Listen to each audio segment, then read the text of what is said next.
Sot në studio me mua është Ruth Vernon. Faleminderit që je këtu me ne sot. Faleminderit Ledia që më ftove. Është kënaqësi që të flasim, bëjmë biseda edhe ju keni bërë shumë gjëra të bukura në shumë vite. Ju jeni një nga drejtueset e organizatës Alomik, një organizatë joftëimprurse që ka nisur punën në Shqipëri në vitin 2003 dhe keni 22 vite që keni bërë shumë punë, shumë projekte. Po para se të shkojmë të flasim për Alomik edhe punën tuaj, unë kisha qejf që të shkojmë pak mbrapa në kohë. Edhe doja të pyesja, ti nuk i ke lindur në Shqipëri dhe as i rritur në Shqipëri. Si të ka lindur kjo në dëshirën e zemrës tënde për të shërbyer fëmijëve shqiptar? Në fakt nuk më besohet që ka më shumë se 25 vite tani që jam në kontakt me Shqipërinë. Për moshën time nuk do ta them, po zbulon pak. Po në fakt kur kam qenë vajzë e re, bashkëshorti, që atëherë nuk ishte bashkëshorti, kishte kontakt me Shqipërinë që nga kohën e krizës me Kosovën. Edhe kishte pas edhe kontakt me shtëpinë e fëmijës që është në Tiranë edhe me fëmijët e rrugës. Edhe një ditë kishte pas dëshirë që të ftonte të rinjt për të ardhur në Shqipëri edhe për të zbuluar pak, për të kuptuar ka një realitet tjetër se sa realitet nga Franca, nga viun. Edhe unë u bëra pjesë e këtij udhëtim. Nuk prisja që Zoti do të më prekte zemrën kaq fort, po në këtë udhëtim unë pata kontakt me fëmijët që jetonin në shtëpinë e fëmijës në Tiranë, dhe vërtet u preka. Edhe kuptova që po Zoti na thret edhe për të kujdesur për më të pambrojtur. Dhe që nga atë moment, unë erdha prapë në Shqipëri gati 15 herë përpara se neve të vinim të banonim në Shqipëri. Dhe gjithmonë në zemrat tona ishte këtë pjesë, si mund të kujdesemi për fëmijët që ndoshta janë të harruar, për fëmijët që vuajnë. Dhe kemi vazhduar patjetër të punojmë me fëmijët e shtëpisë së fëmijët pa kujdes prindëror. Gjithashtu kemi punuar dhe fëmijët që ishin në situatë rruge, fëmijët që lypnin në rrugë. Atëherë kemi zbuluar edhe një komunitet që jetonte tek plerat e Tiranës në Sharë. Edhe me kalimin e viteve kemi investuar, kemi punuar, kemi ndërtuar marrëdhënie me ta, me shpresë që vërtet jeta e tyre mund të ndryshonte. Wow, ne duhet të bëjmë disa seri me programe për të mësuar pak më shumë edhe për historitë e personave, se nuk janë vetëm numra që ne mund të dëgjojmë qoftë në statistika, qoftë qeveritare apo statistika të tjera, po janë jetë njerëzore që kanë ndryshuar, dhe do kisha shumë dëshirë që të dëgjoja, të mësoja më shumë. Po ndoshta më na tregosh pak më shumë për punën e Alomik në këto vite, edhe ndoshta disa nga projektet kryesore, më shumë për dëgjuesit tanë që ndoshta nuk e ka rënë rasti të dëgjojnë edhe të njohin punën tuaj. Në fakt, siç e ke përmendur në fillim, Alomik është organizata e krishterë që ka synim të shërbej kryesisht fëmijët dhe familjeve më në nevojë. Ndër vitesh kemi zhvilluar programe, projekte nga më të ndryshme, projekte që mund të jenë shërbime drejt për drejt për fëmijët. Kemi një qendër komunitar në kombinat ku për ditë neve i shërbejmë fëmijët dhe familjeve të tyre për t'i fuqizuar. Por gjithashtu kemi edhe ndërhyrje për të fuqizuar aktor që punojnë me fëmijët. Edhe patjetër që për shkak se jemi një organizat me bazë fetare ose frymëzuar nga besimi i krishterë, neve besojmë shumë fort që kisha ka edhe një rol të veçantë për t'i ardhur në ndjem atyre që vuajnë, edhe prandaj edhe neve po përpiqemi të frymëzojmë, të pajisim kishën për t'i shërbyer fëmijëve edhe fëmijëve më në nevojë. Në gjithë të vite, ju vetë jeni punonjëse sociale dhe jeni përfshirë në kujdesen për fëmijët. Cilat janë disa nga problematikat që ju keni pasur gjatë punës suaj? Në fakt, unë në origjinë jam edhe mësuese, po me kalimin e viteve, kur neve jemi përballur me sfidat ka më të ndryshme, kemi kuptuar që kishim edhe nevojë që të kuptojmë më shumë disa çështje. Dhe në fakt, patjetër që duke punuar me komunitetet në nevojë, kemi kuptuar vështirësitë që fëmijët kalojnë për shkak të abuzimeve, për shkak të ndoshta shfrytëzime të ndryshme, dhunën që i rrethojnë. Dhe unë më është dashur që të profilizohem dhe kam bërë një master në mbrojtjen e fëmijëve. Po me kalimin e kohës kam kuptuar që ka dhe diçka tjetër, sepse kur punonim me fëmijët, me shërbime nga më të ndryshme, kemi parë edhe sa shumë trauma mbartin fëmijët në jetën e tyre. Dhe kemi thënë si mund të punojmë për t'i ndihmuar, për t'i tejkaluar trauma të ndryshme. Dhe atëherë jam specializuar edhe për trauma kompleks në fëmijëri. Tyre trauma që vinë për shkak të marrëdhënieve të thyera në jetët e fëmijëve. Ndoshta për shkak të braktisje në rastin e fëmijëve që janë nëpër institucioneve. Dhe prandaj pak nga pak edhe kjo pasion, kjo dëshirë për t'i shërbyer më mirë fëmijëve na ka shtyrë edhe të pajisemi, po edhe të pajisim edhe të tjerët. Me të vërtetë që është një punë edhe që kërkon edhe shumë përgatitje, se varësisht dëshirës së mirë, nuk është shumë e lehtë të përballesh me edhe të ndihmosh me të vërtetë fëmijët që kanë kaluar në situata traume, po edhe të rriturit që nuk kanë zgjidhur ato problemet që kanë pasur në fëmijërinë e tyre. Dhe në fund të vitit 2023 dhe në pjesën e parë të vitit 2024, ju keni iniciuar një studim me kisha të ndryshme ungjillore në Shqipëri, që të tregon të thithë dritë pak më shumë mbi punën që ata kanë bërë me fëmijët që kanë pasur situata problematike, qoftë kjo ekonomike, apo kanë qenë në familje që kanë pasur problematika të tyre. Na tregon pak më shumë për këtë studimin? Si është shumë e natyrshme që juve është puna që ju bëni për ditë. Po tani domethënë nuk është vetëm eksperienca juaj, por është tani eksperienca e gati 90 kishave ose më shumë. A mund të tregosh pak më shumë për këtë studim?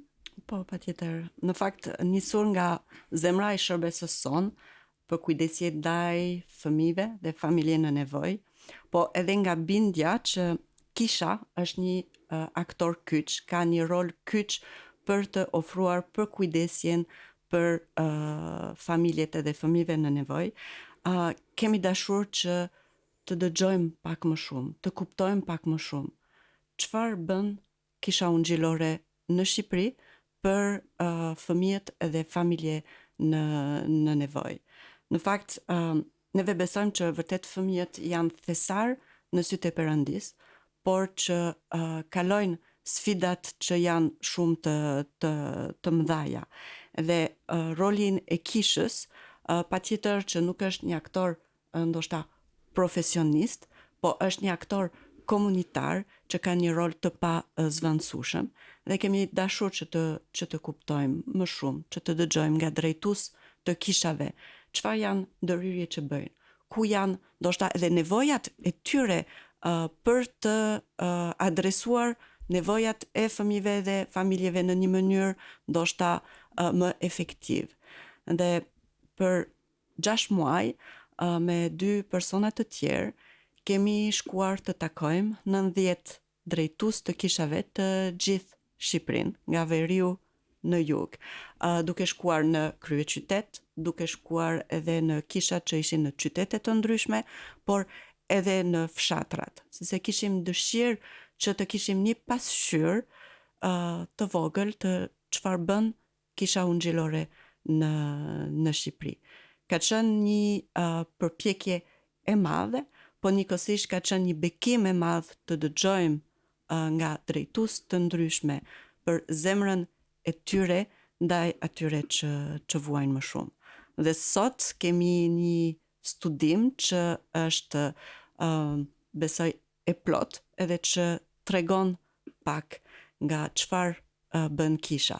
Dhe shpresojmë që këtë studim mund të jetë edhe një frymëzim për shumë të tjerë për t'u angazhuar, për t'u përkushtuar ndaj fëmijëve dhe familjeve vulnerabël. Është me vërtet shumë inkurajuese për mua të di që një numër kaq i madh kishash janë të angazhuara në jetën e komunitetit të tyre dhe sidomos në ato komunitete që kanë më shumë nevojë. Cilat ishin disa nga ato gjetjet e këtij studimi, se është një grup i konsiderueshëm, një grup i madh që kanë dhënë kontributin e tyre me duke përgjigjur pyetjeve të pyetësorit. Cilat ishin disa nga gjetjet e këtij studimi? Në fakt në fillim kemi dashur të kuptojmë pak sa fëmijët ose familje vulnerabël janë pjesë e një komunitet, e një kishe, ose marrin pjesë ose shërbehen në kishat ungjillore. Dhe një nga pyetjet që i kemi bërë pastorëve, drejtuesve, ishte cilat janë problematik që juve shikoni më shpesh në familjet vulnerabël ose të cënueshme që vinë ose janë pjesë e kishës. Dhe ato që përgjigjet tregonin 3 problematikat më të zakonshme sipas drejtuesve. Patjetër ndoshta më e dukshme ishte pjesën e vështirësi ekonomik. Ne vedim që në Shqipëri akoma janë shumë familje që vuajnë nga vështirësi ekonomik dhe disa pastor cilësonin edhe këto vështirësitë ekonomik si edhe rënjat edhe problemeve ose disfunksionime të tjerë. Pastaj pastori identifikuan edhe dhuna si një problem shumë i dukshëm. Disa thonin që në Shqipëri jetojmë në një vend që dhuna është e pranishme gjithande dhe për fëmijët është një realitet ku ata jetojnë. Qoftë dhuna ndaj tyre, qoftë dhuna që dëshmojnë në familje ose në komunitetin e tyre. Dhe pastaj pjesën e tretë që ishte më e përmendur nga drejtuesve, ishte pjesën e mungesa e dërgjegjësimit të prindërve. Ndoshta shumë prindër nuk kanë pas model të prindërimit edhe mund të ndihen të pafuqishëm për të rritur fëmijët e tyre në një botë që ndryshon kaq shpejt. Këtë ishte më shumë për çfarë ato kanë parë si më të dukshme në komunitet ku ata ishin. Ndërsa një pyetje tjetër në këtë studim ishte për t'i pyetur, po atëherë juve si kish, çfarë po bëni?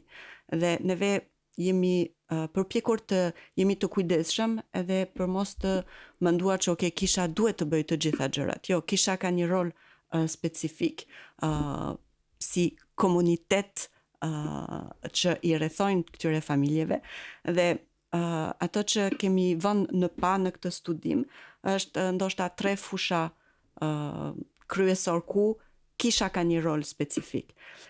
Kemi parë që patjetër kisha përpiqet të bëj integrimin e fëmijëve dhe familjeve vulnerabël në komunitetin e tyre. Dhe shpesh ne vedim që një fëmijë që vuan nga dhuna, një fëmijë që vuan nga problematika nga më të ndryshme ose një familje mund të ndjej e izoluar. Edhe pikrisht çfarë sjell kisha sjell atë komunitet, sjell atë pjesën e përkatësisë. Gjithashtu pam që drejtuesit nënvizuan fakti që sa e rëndësishme ishte mbështetja emocional, mbështetja e fëmijëve dhe familje të tyre, qoftë nëpërmjet kujdesi pastoral, qoftë nëpërmjet vizitat në familje. Edhe shpesh shikojmë që nga studimi kisha është parë si një vend ku fëmijët mund të shkojnë edhe mund të gjejnë të rriturit që kujdesen për ta, që i dëgjojnë, që i ofrojnë një vend të sigurt. Dhe së fundmi diçka që ishte shumë pozitiv që kemi parë është më shumë se 90% e kishave kanë thënë që ofrojnë një lloj mbështetje praktik në rast nevojave, qoftë shpërndarjen e ushqimit ose për kujdesjen kur një familje vërtet ka një nevojë.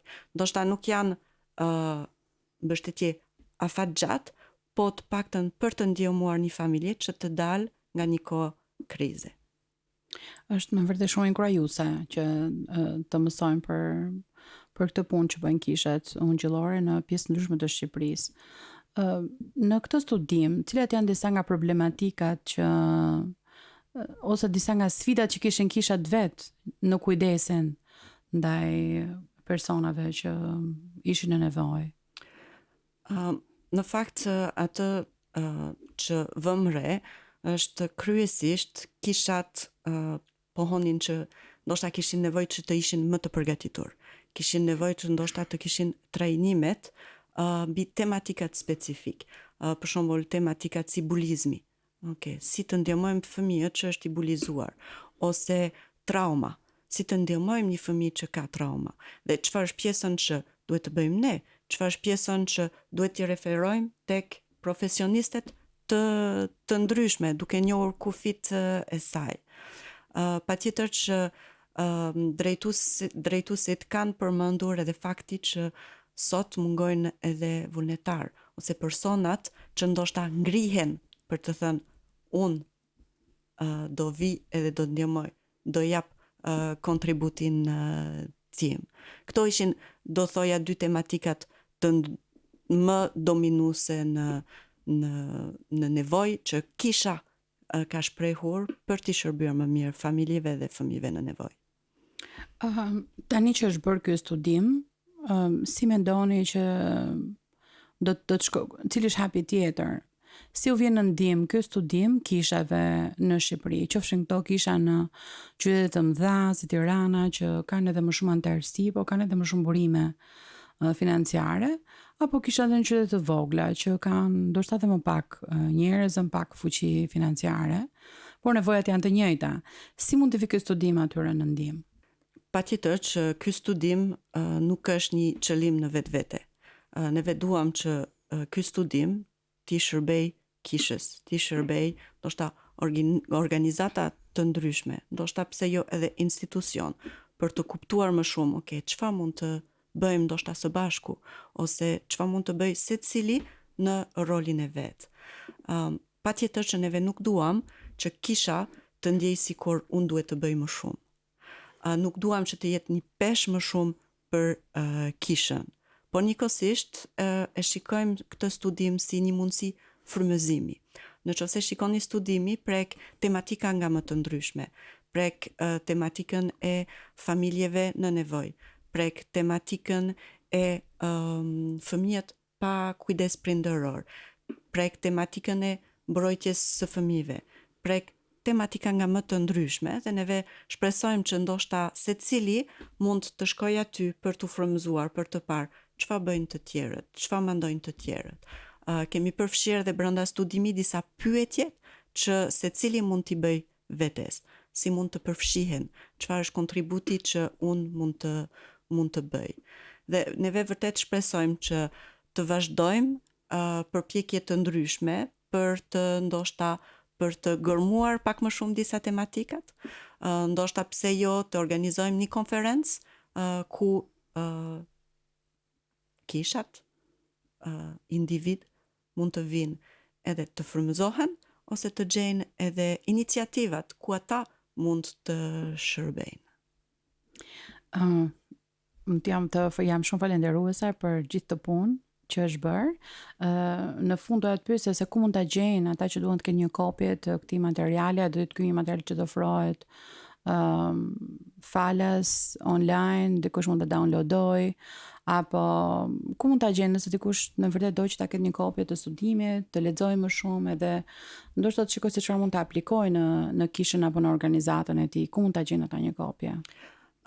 Atëre, së shpejti kopje online do ta kemi qoftë në faqen e Alomikut, alomik.org, qoftë edhe në faqen e Albania Without Orphans, që është një rrjet kishash, organizatash që i shërbejnë fëmijët pa kujdes prindëror. Do të jenë edhe në anglisht në faqen e dy bashkëpunëtorët tanë që kanë ndihmuar në nxjerrjen e studimit. Ndërsa për kopjet në dorë, Fizike, po të fizike, printuara. faleminderit, të printuara, patjetër që çdo person që është interesuar mund të na kontaktoj tek info@alomik.org edhe mund t'i vendosim një kopje, sepse shpresojmë që vërtet të jetë një frymëzim për shumë persona. Faleminderit shumë Ruth për këtë iniciativë, faleminderit shumë për punën tënde, për shërbesën tuaj. Edhe lutemi që do të frymëzojmë së bashku sa më shumë besimtar, kisha, organizata, që të punojmë së bashku për të kujdesur për fëmijët, për ata që kanë më shumë nevojë dhe për ata që nuk kanë zë për veten e tyre, të jemi zë për ata dhe të jemi një mbështetje për ata. Shumë faleminderit Ledja, dhe vërtet për mua është privilegj që mund të jemi këtu në radio për t'i dhënë një zë fëmijëve dhe familjeve në nevojë. Faleminderit Bekime.